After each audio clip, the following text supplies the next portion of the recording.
¿Cómo andás, Raúl? Un abrazo, buen arranque de semana. Muy buenos días o buenas tardes, Nico. ¿Cómo están? Yo ya Bien. no sé si es día o tarde. Estamos ahí. Al borde, al borde. No, el buenos días está permitido, me parece, todavía. Y más Bueno, si uno no bueno. almorzó, ¿viste? Como dicen. Sí, Eh, exactamente. ¿Cómo Raúl, estamos? bien, bien. Antes de meternos en el tema de esta semana de definiciones para la industria, quiero preguntarte si tenés algún detalle, alguna información más de esta explosión que se dio en este yacimiento en La Pampa. Mira, el yacimiento de La Pampa es una separación de lo que era antes el área Medanito. Para que nos ubiquemos, el área Medanito tenía una parte de lo que era la parte de Río Negro y otra parte que era la parte de La Pampa, que lo tenía la empresa en su momento Petrobras, después pasó a ser Pampa, y con la renegociación de los convenios de los contratos, La Pampa subdividió y quedó Ujú. esa parte en lo que es específicamente La Pampa, que está operado por la empresa petroquímica Rivadavia, ¿sí? Ujú. Petroquímica Comodoro Rivadavia, PCR. La situación pasó hoy a las 9:30 de la mañana aproximadamente, cuando dos operarios supuestamente estaban soldando en cercanías del tanque y generó una explosión. Hay que tener en cuenta lo siguiente: el yacimiento Medanito tiene una composición de gases a iguales que la que cualquier yacimiento de la cuenca neuquina. Lo único que tiene un poquito más de sulfídrico, y esto hace Ajá. que se tenga que estar monitoreando constantemente las actividades en el campo. El sulfídrico no genera una mezcla explosiva, sí es tóxico y riesgoso para el ser humano, pero no genera mezcla explosiva. Lo que sucede es que cuando vos estás en un trabajo confinado o cerca de un tanque con petróleo o con vapores de petróleo, tenés que estar constantemente monitoreando la actividad para que no haya mezcla explosiva. ¿Qué Ujú. significa esto? Que en realidad todos los trabajos se deben hacer con una persona de seguridad que esté monitoreando los gases que puedan emanar ese tanque de hidrocarburo o la parte de hidrocarburo. Más en estos momentos, en los momentos cuando hay frío. ¿Por qué? Sí. Según algunos especialistas que estuvimos consultando hasta hace un ratito, los que nos dicen es que cuando hay frío, el gas, los vapores de hidrocarburo tienden a bajar, tienden a estar más cerca de la superficie, ya sea de un tanque o de la propia tierra. Cuando vos tenés mayor calor o viento, el gas se disipa y por lo tanto tenés menos riesgo. Por lo tanto, cuando hay baja temperatura, el riesgo es mayor.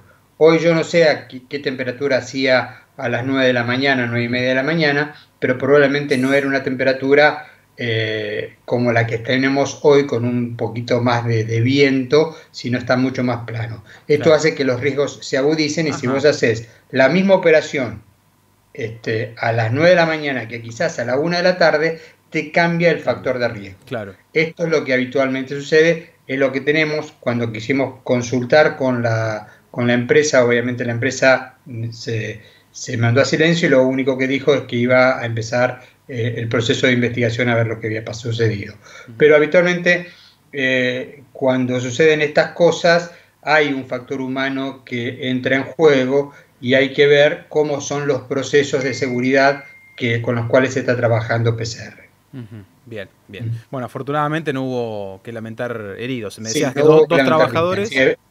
Claro, obviamente no se sabe si los dos operarios estaban cerca del tanque claro, o en el tanque. Hay dos versiones. Uno supone que estaban cerca del tanque y no claro. estaban en el tanque porque si no hubiese sido mayor la explosión, ¿no? O sea, Totalmente. ellos estarían en otras condiciones. Ujú. Bien. Raúl, me decías que es una semana de definiciones en la industria.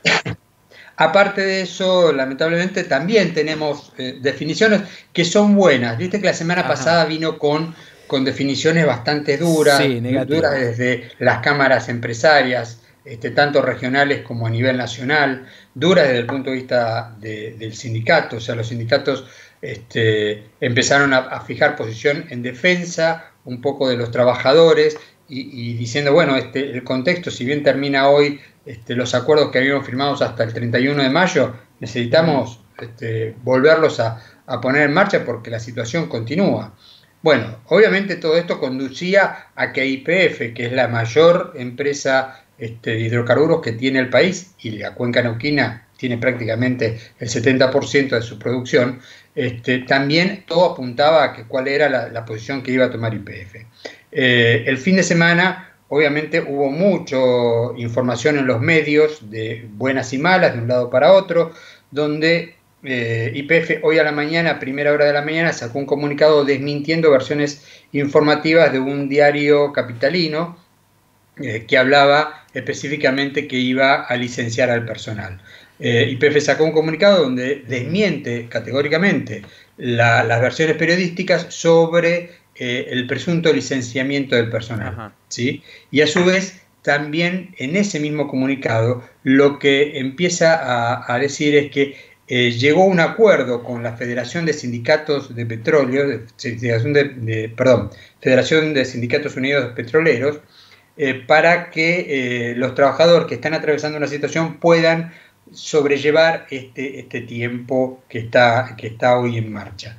Y a su vez recalca que llegó a acuerdo con todos los sindicatos de todo el país para pagar el 60% de los salarios que tienen que corresponden a los trabajadores que están hoy fuera de actividad, o sea, que están hoy en actividad pasiva o licenciados no, pero que están en sus casas, y que obviamente esa situación hace que no se sabía qué es lo que iba a suceder. Por lo tanto, podemos decir que esta semana es una semana que inicia bien. La semana pasada había iniciado con bastantes noticias difíciles, porque se acercaba fin de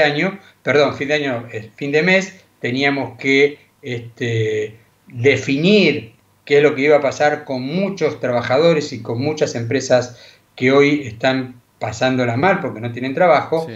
Y muchas de ellas empresas operadoras que no son de YPF específicamente pudieron arreglar y llevar a buen puerto antes de fin de mes, pero el grueso estaba en la empresa de bandera.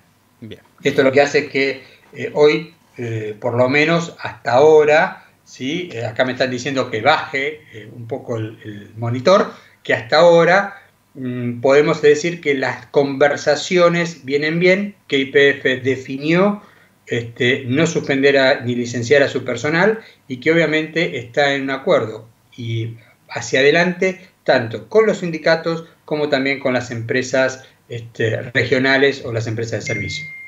Buenísimo, Raúl, un placer como siempre, un abrazo. No, por favor, gracias a vos, abrazo a todos. Un abrazo, muchísimas gracias.